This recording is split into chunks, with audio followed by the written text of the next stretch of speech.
আজকে আমি নাজিরা বাজারে বিশেষ একটা রুটি খাওয়ার জন্য চলে আসছি।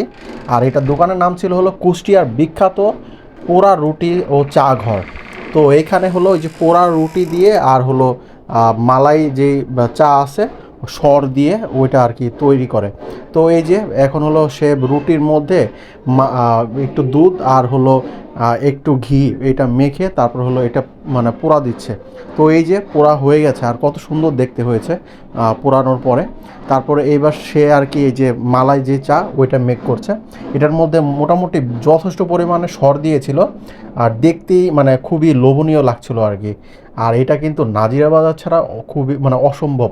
আর দেখেন মানে দেখতেই সেই লাগছিল আর এটা খুবই তুলতুলে একটা রুটি ছিল। আর এটা দিয়ে চা দিয়ে ভরে খেতে এত টেস্ট লাগছিল, আমার কাছে কিন্তু খুবই ভালো লাগছিল এটা খেতে। আর সকাল সকাল চা সাথে এমন পোড়া রুটি সব মিলে দুর্দান্ত একটা